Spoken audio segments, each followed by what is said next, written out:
یہ گڈی گڈی سے کام نہیں چلے گا. ہاں ہم ان لوگوں سے بات چیت کرنے کے لیے تیار ہیں جو پاکستان کی فیڈریشن پہ یقین رکھتے ہیں, اور ان کے لیے میاں نواز شریف صاحب بھی حاضر ہیں, شہباز صاحب بھی حاضر ہیں, اور اسٹیٹ بھی حاضر ہے. لیکن اگر آپ اسٹیٹ کو یہ کہیں کہ ہم بلیک میلنگ کی صورت میں, آپ دیکھیں جب جعفر ایکسپریس پہ حملہ ہوا ہے تو وہی گفتگو پی ٹی آئی کے لوگوں نے کی جو انڈین چینلز نے چلائی, جو انڈین چینلز نے بات کی وہی پی ٹی آئی کے لوگوں نے بات کی. یعنی ہم اپنے اقتدار کی خاطر اپنے ملک کو داؤ پہ لگانے کے لیے تیار بیٹھے ہیں.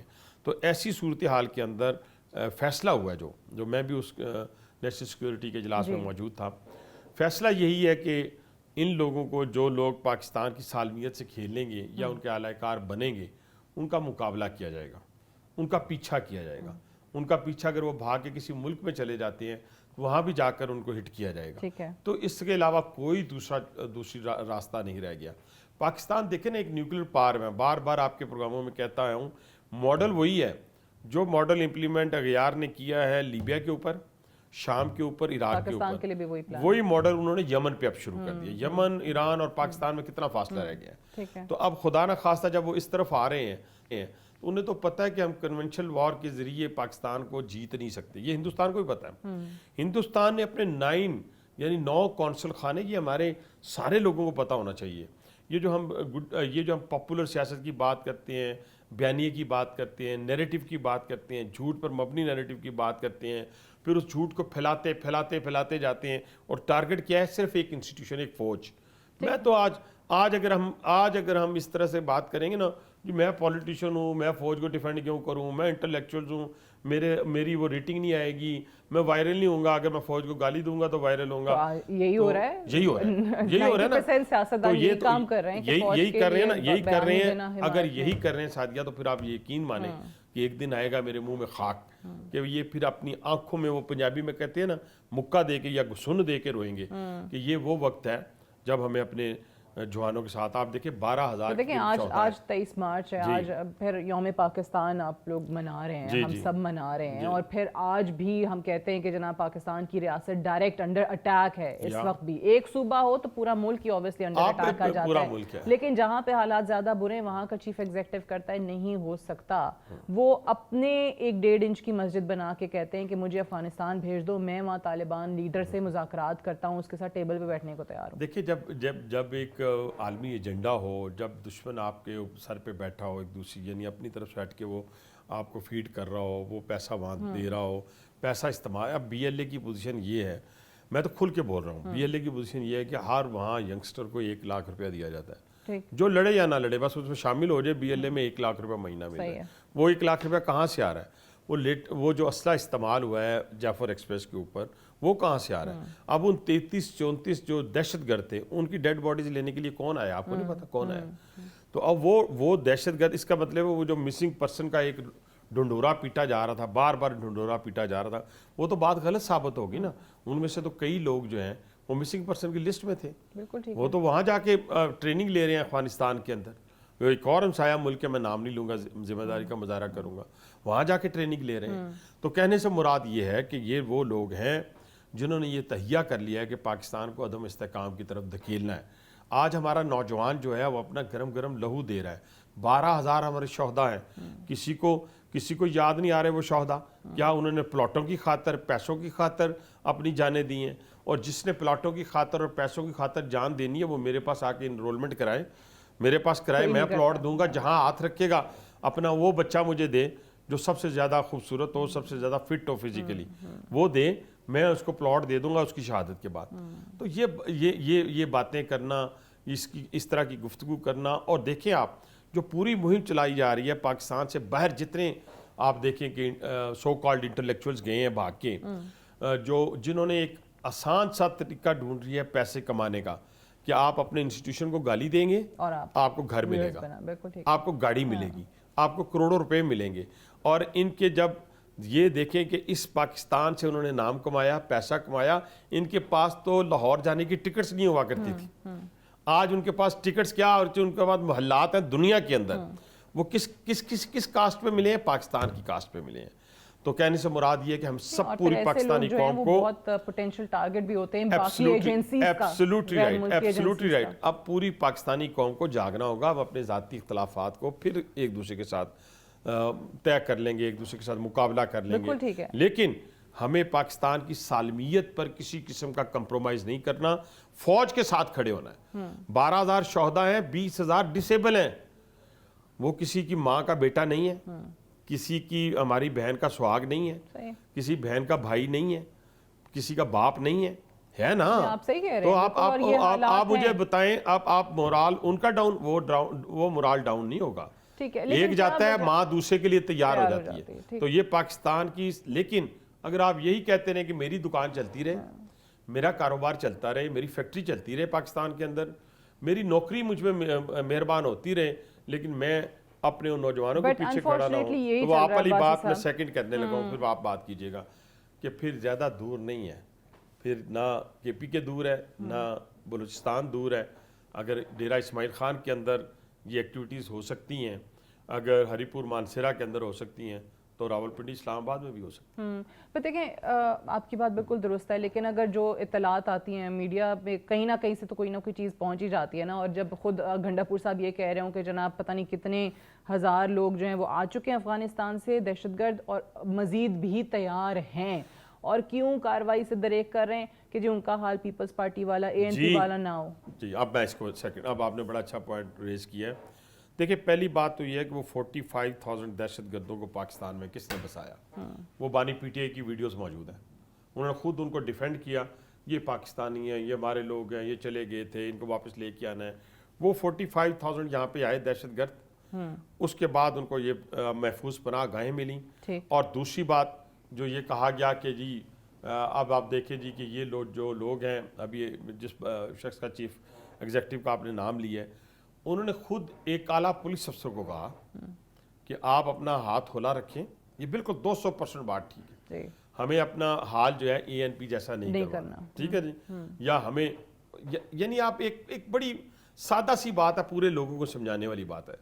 دہشت گرد پیپلز پارٹی کو تو کل کر رہا ہے, مسلم لیگ نون کے بھی خلاف ہے, وہ مولانا فضل الرحمان صاحب کے ان پہ بھی اٹیک کر رہے ہیں, امیر مقام پہ بھی اٹیک ہو رہے ہیں. میں نہیں کہتا کہ ان پہ بھی اٹیک ہو, لیکن ایک مخصوص پارٹی ہے اس پہ اٹیک نہیں ہوتا. میں یہ نہیں کہتا کہ ان پہ ہو, ان پہ نہیں ہوتا. اس کا مطلب ہے ان کی کسی نہ کسی جگہ آپس میں ساز باز ہے, آپس میں ملاپ ہے, آپس میں گٹھ جوڑ ہے, جو پاکستان کو عدم استحکام کی طرف دھکیلنے کے لیے ہے. مجھے اقتدار مل جائے پاکستان میں افراتفری پیدا کر کے, پاکستان میں لا قانونیت پیدا کر کے, پاکستان میں دہشت گردی کو عروج دے کے, تو پھر آپ کو پاکستان کہاں سے ملے گا. وہ یہ نہیں کہہ رہے کہ حوالے آپ کے کر دیں گے, وہ کہہ رہے ہیں جیسے امارات افغانستان ہم نے بنایا اسی طرح ہم امارات پاکستان بنائیں گے. اچھا اس کو اس سے کنیکٹ کریں, جب گنڈا پور صاحب یہ کہتے ہیں کہ دہشت گرد آ گئے ہیں اور آئیں گے, واحد وجہ جو ہے استحکام لانے کی یا جو بیس بن سکتی ہے وہ عمران خان کی رہائی ہے. عمران خان کو رہا کریں تاکہ استحکام آئے. اچھا میری بات سنیں, عمران خان کی رہائی کے وقت ہی دہشت گرد ادھر آئے نا, ٹھیک ہو گیا. اب جب عمران خان باہر آئے گا تو وہ دہشت گرد جو امارات پاکستان کی بات کرتے ہیں, وہ عمران خان کو اقتدار میں کیسے آنے دیں گے. پہلے تو کوشچن یہی ہے نا. آپ نے خود ہی کہہ دیا گٹھ جوڑ بن گیا. گٹھ جوڑ ہے, گٹھ جوڑ اس حد تک ہے, بات سمجھنے, گٹھ جوڑ اس حد تک ہے جس حد تک ملک میں لا قانونیت پیدا کرنی ہے, عدم استحکام پیدا کرنا ہے. ٹھیک ہے, یہ ان کی خام خیالی ہے کہ وہ اس گٹھ جوڑ کے نتیجے میں ملک کے اقتدار پہ قابض ہو جائیں گے. یہ ممکن ہی نہیں ہے. اول تو پاکستان کی ریاست اتنی کمزور ریاست نہیں ہے. یہ دیکھیں نا, یہ پہلے دور کی باتیں کرتے ہیں جی ہم نے اپنا رشیا کو نہیں آنے دیا. ابھی رشیا کے خلاف پاکستان لڑا, ٹھیک ہے جی, پوری دنیا آ کے لڑی رشیا کے خلاف. پھر آپ کہتے ہیں جی بندوق جو ہے نا ہم نے کبھی اپنے قابض نہیں ہونے دیا. بھائی جان اس وقت نا ایک بندوق کا مقابلہ دوسری بندوق سے ہوتا تھا. آج لیٹسٹ ٹیکنالوجی پاکستان کے پاس, جو پاکستان کی طرف آئے گا اس کی استحکام کی طرف دیکھے گا, اس کی ریاست کی طرف دیکھے گا, اس کا انجام انشاءاللہ اسی طرح ہوگا جیسے بڑوں کا ہوا. ٹھیک ہے, بالکل صحیح ہے. اب یہ اس پہ آ جائیں کہ جو حالات آپ بتا رہے ہیں بالکل ایسے ہیں, اس سے کوئی نظریں چرانے والی بات نہیں ہے.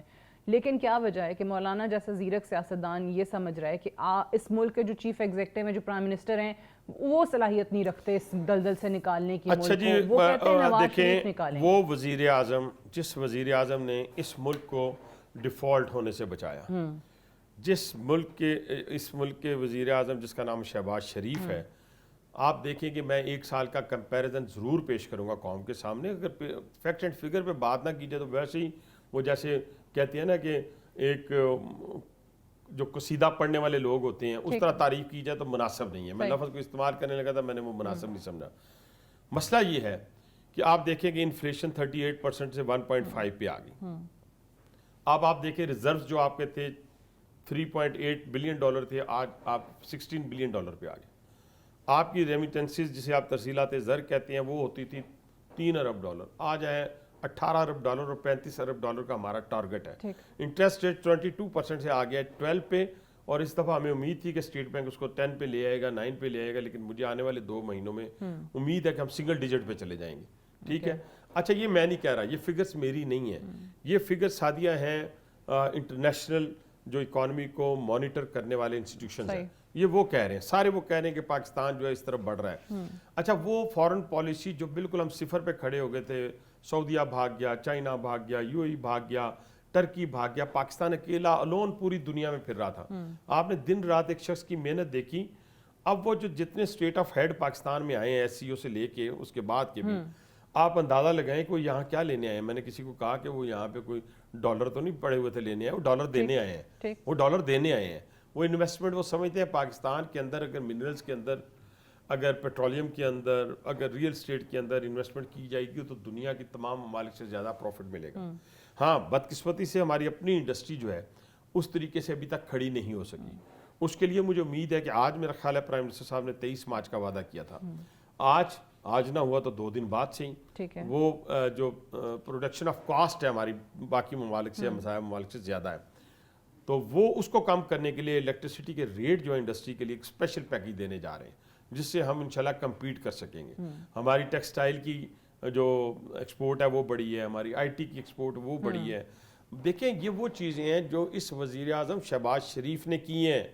آج دنیا گن گا رہی ہے اور سٹیبل ہو گئی ہے. دیکھیں اب آپ کہتے رہے جی عید کے بعد ایک گرینڈ الائنس بننے جا رہا ہے، اس میں اپوزیشن ہوگی. اپوزیشن میں کون ہوگا؟ پیپلز پارٹی ہمارے ساتھ ہے، MQM ہمارے ساتھ ہے، باپ پارٹی ہمارے ساتھ ہے. اگر مولانا فضل الرحمان صاحب بھی انشاءاللہ تعالیٰ، اللہ تعالیٰ نے انہیں عقل بھی دی ہوئی ہے، شعور بھی دیا ہوا ہے، مجھے ان سے امیدیں بھی بہت ہیں، میرے وہ بزرگ بھی ہیں، وہ کبھی بھی ایسے شخص کے پاس نہیں جائیں گے جو انپریڈکٹیبل ہو. یعنی اس کے بارے میں کہا ہی نہیں جا سکتا کہ آج مولانا کو جتنی گفتگو مولانا کے بارے میں اس نے کی ہے، آپ یقین مانیں کہ میں نہیں سمجھتا کہ مولانا کی پوری تاریخ، پوری ان کے والد صاحب سے لے کے کوئی ہسٹری ہو کہ کسی نے اتنی گفتگو کی ہو، اتنی ان کی عزت کو اچھالا ہو، ان کا مذاق اڑایا ہو. کسی نے نہیں اڑایا. اور وہ بھی سمجھتے ہیں کہ ابھی بھی جب وہ دوبارہ ہمارے ساتھ، آپ کو یاد ہوگا مذاکرات میں PTI آئی تو کیا مولانا سے پوچھ کے آئی تھی؟ کیا مولانا سے پوچھ کے ہمارے پاس آئے تھے؟ ٹرسٹ ڈیفیسٹ ہے دونوں پارٹیوں کا. مولانا بھی اپنا ایک مولانا کا مسئلہ یہ، مولانا کا جو مسئلہ ہے نا وہ تھوڑا سا میں سمجھتا ہوں، کیونکہ میرے لیے، میں بار بار کہہ رہا ہوں، میرے لیے بڑے قابل احترام ہے، میرے لیڈر آف دی اپوزیشن بھی رہے ہیں اور اب بھی ہمارے ساتھ ہی ہیں. مسئلہ یہ ہے کہ لڑائی ہمارے ساتھ نہیں ہے مولانا کی، لڑائی ان کے KPK کے اندر جو ڈاکہ پڑا ہے نا جی، وہ ڈاکہ ڈالا گیا ہے، وہ ان کا مینڈیٹ چھینا گیا ہے، PTI نے چھینا ہے، ہم نے نہیں چھینا. ٹھیک ہے. تو بس اس کا فیصلہ مولانا نے کرنا ہے. تو شاید وہاں سے آفر آ گئی ہو نا مولانا کو، تبھی مولانا کہہ رہے ہیں کہ چیزیں عید کے بعد اور بہتر ہو جائیں گی. میرا نہیں خیال یہ ویسی گفتگو ہے، یہ ویسی ہی گفتگو ہے جیسے ہر بندے کو اپنے پولیٹیکل ورکر کو انٹیکٹ رکھنے کے لیے کی جاتی ہے، اس طرح کی جا رہی ہے. اگر وہ آتے بھی ہیں تو مولانا اگر آتے ہیں مولانا کی عزت کی جائے گی. مولانا بھی جو عمران خان کے حوالے سے ان کا ایک وہ کہتے ہیں جی پرنسپل سٹانس میرا ہمیشہ رہا ہے، وہ بھی اس سے ہٹنے کو پیچھے تیار نہیں ہے. وہ یہودی ایجنٹ اور یہودی لابی کا ایجنٹ کہتے آئے ہیں عمران خان کو، وہ ابھی بھی اس پہ قائم ہے. تو دونوں اطراف سے ایک ایکسٹریم پوزیشن، اگر وہ قائم بھی ہیں اور فیکٹس اینڈ فگر کے ساتھ قائم ہیں، وہ ایسے قائم نہیں ہے، وہ باقاعدہ اس کی دلیل دیتے ہیں. اور آپ دیکھیں صرف مولانا فضل الرحمان نہیں، اگر حکیم سعید کی بات کریں وہ بھی بتا گئے تھے. اگر آپ بات کریں اپنا ان کی اللہ آپ کا بھلا کرے عبدالستار عیدی کی، وہ بھی بتا گئے تھے. تو باقی باتیں کیا رہ جاتی ہیں اس کے اندر. ٹھیک ہے. On this note will go for a short break سے واپس سیشن کو کنٹینیو رکھیں گے. Stay tuned. Welcome back. Programme میں ایک بار پھر سے خوش آمدید. ہم بات کریں federal minister for railways Hanif Abbasi صاحب سے. عباسی صاحب یہ بتائیے کہ آپ نے کہا کہ یہ جو گرانڈ الائنس بنانے کی کوشش ہے اپوزیشن کی, اگر یہ خطرہ نہیں ہے اس وقت حکومت کے لیے تو کیا خطرہ ہے؟ کیونکہ کہیں نہ کہیں کوئی نیشنل گورنمنٹ بنانے کی باتیں بھی ہو رہی ہیں کہ جی پی ٹی آئی کو بھی اس میں تھوڑا سا شیئر دے دیا جائے. کیا معاملات چل رہے ہیں؟ دلی دورست. اچھا ٹھیک ہے جی. ٹھیک. اور اللہ تعالیٰ کی طرف سے کوئی برا وقت نہ آیا ہو تو اس کو تو میں نہیں پریڈکٹ کر سکتا, سیدھی سی بات ہے. دنیاوی حقائق یہی بتا رہے ہیں کہ آنے والے 4 سال جو ہیں یہ حکومت پورے کرے گی, اور یہ شوق دوبارہ میں سمجھتا ہوں کہ پورا نہیں کرنا چاہیے, اس لیے کہ ملک ایک ڈگر پہ چل پڑا ہے. اس کو چلنے دیں. اس کو مزید 4 سال جو ہے لوگوں کی 25 کروڑ لوگوں کی روٹی کا مسئلہ ہے, ان کی جان و مال کی حفاظت کا مسئلہ ہے. ابھی آپ دیکھیں نا, اگر آپ نے مقابلہ دونوں کی مجھے کسی نے کہا اچھا جی ایک کویشچن کسی ہمارے جرنلسٹ نے کیا, اس نے کہا جی بھائی صاحب یہ بتائیں جی اس میں سیکیورٹی زیادہ امپورٹنٹ ہے یا اکانومی زیادہ امپورٹنٹ ہے؟ میں نے کہا بھائی نہ اکانومی کے بغیر آپ کھانا کھا سکتے ہیں تو نہ سیکیورٹی کے بغیر اپنی عزت محفوظ رکھ سکتے ہیں. تو دونوں کی چوائس آپ کر سکتے ہیں, نہیں کر سکتے, دونوں لازم و ملزوم ہیں. اور میں تو یہاں تک کہوں گا کہ روٹی تو ہم ایک وقت ہی کھا سکتے ہیں لیکن اپنی عزت پہ کمپرومائز نہیں کر سکتے. اس لیے ہماری نمبر 1 پرائرٹی جو ہے وہ ہماری ملک کی سیکیورٹی ہے. اگر یہ سیکیورٹی پرائرٹی نہ ہوتی سعدیہ, تو آپ کو یاد ہوگا جو 2010 میں میرا خیال سوات آپریشن ہوا تھا, اور وہ سوات آپریشن کی بہت ساری وجوہات تھی جو بار بار میں بیان کر چکا ہوں, یہاں بیان کرنے کی ضرورت نہیں ہے. تو اس پہ ہماری عزت محفوظ نہیں رہی تھی, ہمارا مال محفوظ نہیں رہا تھا, ہماری جان محفوظ نہیں رہی تھی. اس پہ پھر وہ ایکشن لیا گیا تھا, اور اس نتیجے کے اندر آپ دیکھیں کہ بہت سارے نوجوانوں نے اپنا گرم خون دیا تھا. تو آج پھر ایک دفعہ دشمن جو ہے وہ اربوں ڈالر انویسٹ کر چکا ہے. یہ جو جعفر ایکسپریس کے اوپر حملہ ہوا ہے, اب آپ دیکھیں نا, انڈیا کا چینل کہہ رہا ہے جی 200 تابوت 250 تابوت, اور حقیقی معنوں میں آپ کو بتاؤں, خود میں ریلوے کا وزیر تھا, میں بھی ایک منٹ سے آگاہی حاصل کر رہا تھا. جب مجھے پتہ چلا کہ 9 سوئسائڈر ہیں تو میں نے کہا ایک بھی پھٹ گیا تو 100 تو گئے, سیدھی سی بات ہے. اور میں ساری رات جاگتا رہا, یہ میں کسی کو بتانے کے لیے نہیں, یا میں نے تو آج آپ کے پروگرام میں یہ انکشاف کیا, اور مجھے پل پل کی خبر آ رہی تھی. تو میں سوچتا تھا اگر 9 میں سے آدھے بھی پھٹ گئے تو میرے لوگ کہاں جائیں گے؟ پھر داد نہیں دینی چاہیے ان لوگوں کو. ان ایک بھی نہیں پھٹنے دیا اس کمانڈوز نے. دیکھیں پوری دنیا نے اس حملے کی مذمت کی. کس نے کی؟ اقوام متحدہ نے, امریکہ نے, چائنا نے, ٹرکی نے, یورپی یونین نے. نہیں کی تو کس نے نہیں کی؟ بانی پی ٹی آئی کے گماشتے یا جو بھی ان کو آپ لفظ استعمال کر لیں, انہوں نے نہیں کی. انہوں نے بیٹھ کر اس کا چسکا لیا اور کہا یہ 200 تابوت, انڈیا کی زبان بولی. اور میں کہتا ہوں ایک ڈیتھ بھی جو ہے اس کی کوئی قیمت نہیں ہے.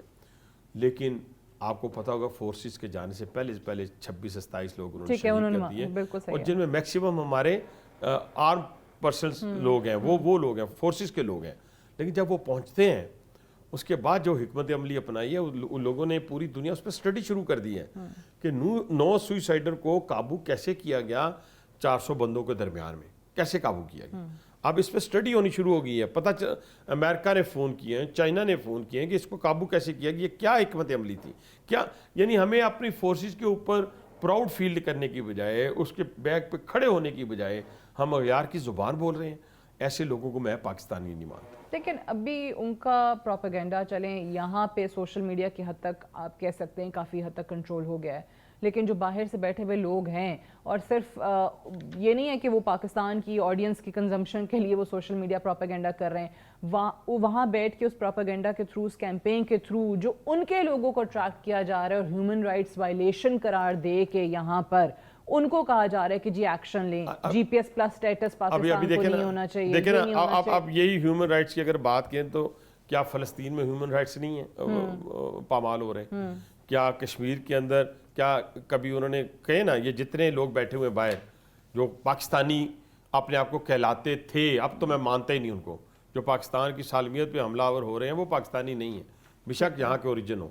اب آپ دیکھیں ان سے کہیں وہاں بیٹھ کے نا, امریکہ میں بیٹھ کے, یو کے میں بیٹھ کے, یورپین یونین میں بیٹھ کے وہ غزہ کے مسلمانوں کی بات کریں نا, وہ کشمیر کے مسلمانوں کی بات کریں نا, کر کے دکھائیں. نہیں کر رہے نا. وہاں ہیومن رائٹس کہاں پہ ہیں؟ وہاں یہاں پہ کون سے 40,000 45,000 لوگ ہم نے مار دیے, کون سے مارے ہیں؟ کہنے سے مراد یہ ہے کہ یہ ایک پورا پروپیگنڈا ہے, پوری پلاننگ ہے. اس پلاننگ کو آپ نے ڈیفیوز کرنا ہے سعدیہ. آپ نے بھی اب دیکھیں نا میرا بھی دل چاہتا ہے کہ میں ایسی پاپولر بات کروں کہ بس سارا دن ٹی وی پہ وہی چلتی رہے میری، لیکن میں بڑی احتیاط سے کام لے رہا ہوں. میں اپنے دشمنوں کی بات بھی کر رہا ہوں تو بڑے احتیاط سے بات کی، ایک ذمہ دار کی حیثیت سے بات کر رہا ہوں. لیکن یہ ایویڈنس آ چکے ہیں ہمارے پاس، یہ ایویڈنس آ چکے ہیں کہ اس اٹیک کے اوپر جو ویپن ملا ہے وہ کہاں کے ویپن تھے. یہ افغانستان کے اندر سے کیسے، اب دیکھیں 16 پچھلے 3 مہینوں میں یا 6 مہینوں کا بتا رہے تھے، مجھے ایگزیکٹ یاد نہیں، 16 سوئسائڈر پھٹے ہیں جن میں سے 12 جو ہے افغان نیشنل ہیں. آپ اندازہ لگائیں. اور افغانستان کی سرحدیں باقی 5 ممالک سے ملتی ہیں باؤنڈریز، جس میں ازبکستان ہے، تاجکستان ہے، ایران ہے. وہاں کوئی ویزے کے بغیر افغانی جا سکتا ہے؟ یہ ہمارے ملک میں ہی کیوں آپ ویزے کے بغیر آ سکتے ہیں؟ تو جب ہم ویزے کی بات کر رہے ہیں، جب ہم 40 مطلب کہ لاکھ لوگوں کو ہم نے 40 سال سے بھی زیادہ اپنے پاس پالا ہے، ہم نے ان کی خدمت کی ہے، ایز اے مسلمان بھائی ہونے کی حیثیت سے کی ہے، تو ہمیں اس کا صلہ کیا مل رہا ہے؟ اس کا صلہ یہ مل رہا ہے کہ ہمارے معصوم بچوں کی جانیں لی جا رہی ہیں. یہ صلہ دیا ہمیں. یہ اگر صلہ ہے تو پھر ہم اپنی سالمیت پہ کسی تو پاکستان ایکشن کیوں نہیں لیتا؟ پھر ان کو پاکستان سارے ایکشن لے لیا ہے واپس کیوں جی، نہیں واپس بھیجتا؟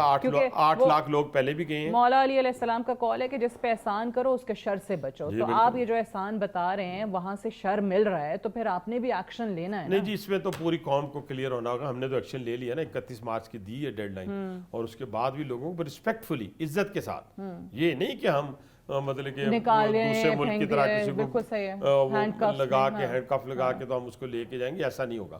ہم رسپیکٹفلی اپنی ماں بہن بیٹی کی عزت کرتے اس کو بھیجیں گے. ٹھیک ہے، کیونکہ وہاں پہ آپ کی حکومت نے، ان کی حکومت کو باقاعدہ کہا ہے کہ جی ان لوگوں کو روکیں، جو یو ایس کا پیچھے رہ جانے والا اسلحہ ہے وہ استعمال کر رہے ہیں. آج دیکھیں یہ وہ دہشت گردوں کے ہاتھوں میں کیسے جا سکتا ہے جب تک ان کی حکومت 2.5 سال سے پاکستان پی ڈی ایم کی گورنمنٹ سے لے کے میاں شہباز شریف صاحب اور ہماری اسٹیٹ نے یہ ڈیمانڈ کی امریکہ سے کہ آپ اپنا ویپن لے کے جائیں وہاں سے، وہ بھی نہیں. لیکن آج امریکہ نے فیصلہ کیا کہ ہمیں اپنا ویپن واپس چاہیے.